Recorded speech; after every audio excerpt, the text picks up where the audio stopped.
200,000. Because and it's just sickening even talking about it. But there are probably people that are buried under the ground that haven't been accounted for. And, you know, there's also a lot of these numbers are coming from the Gaza Health Ministry, and that could be, you know, it could be less than what it really is, you know. So in order to not scare the citizens as much, but I don't know, man. It's a horrible situation what's going on there, and I think that Netanyahu should be sentenced to death. Okay, in front of the entire world for this shit. And fuck the ICC, guys. Legit, that guy Kareem Khan, and you know one thing about him, like I'm glad that they finally came out with the arrest warrants. They had to, and it looks like that in order for all these people to get away from all the crimes that have been committed within the last year, it looks like that Netanyahu and his defense minister are probably gonna, you know, end up taking the brunt of it. That's why Netanyahu looks like he's about to fucking have a stroke every time you see him now. The guy's like shitting himself. I mean, he just is pale in the face. Looks like he hasn't slept. The guy's obviously doesn't have much more time to live. Honestly, he's a fucking sick human being. But the ICC, Kareem Khan, he actually had visited during this entire year-long stretch. This war, he visited Israel and actually sat down with a lot of the war room and was so I don't trust that guy either. You know, I don't trust him at all. And but it looks like that Netanyahu and the Yoav Galan, the Fall Guys, because as much as people want to say, look, America's still like the most influential country worldwide, so they have influence over the ICC, regardless of what people want to say. You know, so the ICC is, and I'm not over here trying to, you know, glorify that, like, oh shit, America's like this, you know, they're over here defending this clown, well, which we are pretty much, but they could still look, man. Some of these judges and these people that work for the ICC, you could find them ending up dead. You know, they can have hits on them. You know, and Kareem Khan has been threatened several times. He's actually had to move his family members from different countries. So I wouldn't be surprised if he's in you know, cahoots with the Israeli government along with the Pentagon too, and they're gonna, you know, Netanyahu's the fall guy, because Netanyahu's a puppet, to be honest with you guys. If you really want to break it down, the guy is a puppet. Here's this guy Dershowtiz. Dershowitz been this guy's a pedophile. He's been convicted of sexual pedophilia. He was actually on Epstein's Island. So he's having a fit about the ICC. The documentation that the Nazis themselves Alan, let him finish his point. Okay, so The Lancet, an independent medical journal, recently published a piece that claimed that 186,000 people have been killed in Gaza. 70% of those women and children. You're talking about a genocide. And to be honest with you, we have the evidence is in. Yoav Gallant, one of the ministers, or the defense minister that's now sacked, that is one of the recipients of an arrest warrant from the ICC, he went on TV early in the genocide and he said, we are dealing with human animals and we will withdraw all water, food and electricity from 2.3 million people, half of them children. Let me finish. That is genocidal rhetoric, and they carried it out. They've been launching an extermination campaign in northern Gaza, in Jabalia camp, wiping out whole scores of people. There's been massacres every day. 100 people often die every single day.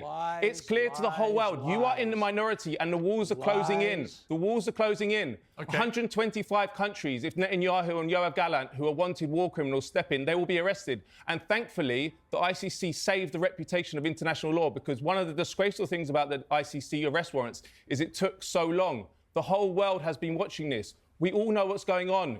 You are the minority. The whole world is fooled by what we are supporting. Can I make one more point? Yeah, sorry. Quickly, yeah. One thing you said was correct. This is not just Israeli war criminals we're talking about. We're talking about war criminals in London and Washington too.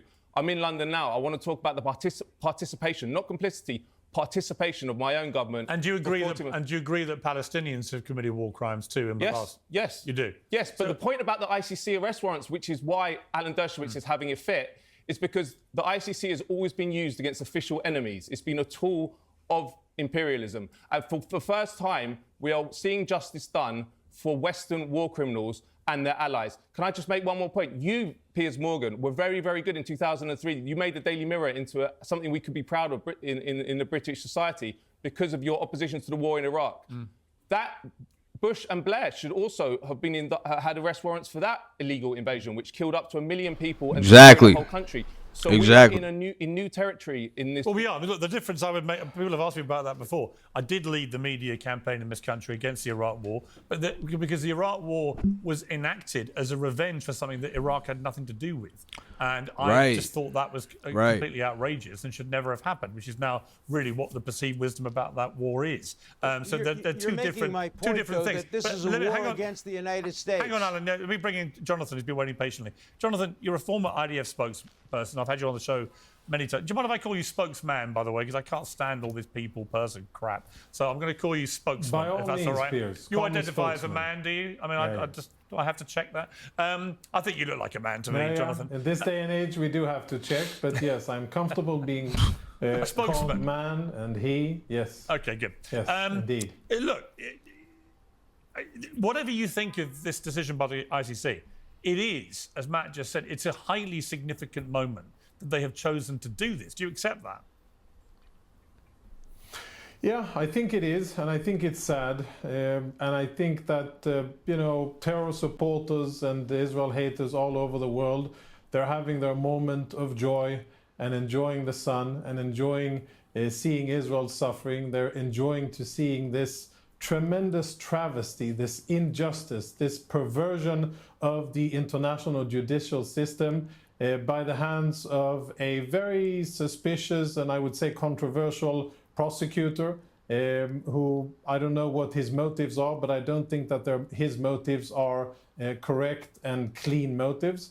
And I think that the process has been a totally flawed one. I think that all of the allegations are based on false and partial information. And I think that there is substantial proof, credible proof, even verified by non-Israeli sources that totally contradict all of the allegations. But that's the problem you again, can't Jonathan. Say Jonathan, that Israel has been. Hang on, Jonathan. Just this point. But hang on. The problem is, you say that. Again, we come back to the media being banned from going in there. If you don't let the media in, then I'm afraid, as a journalist, I'm like, what are they hiding? And we've had this conversation in the past, Piers, and I said that the same thing that I'm going to say to you now, that I think that you have a point, and I've recommended for the IDF and the Israeli government to allow more media in. But there's a reason they're not doing it. Without that, I agree.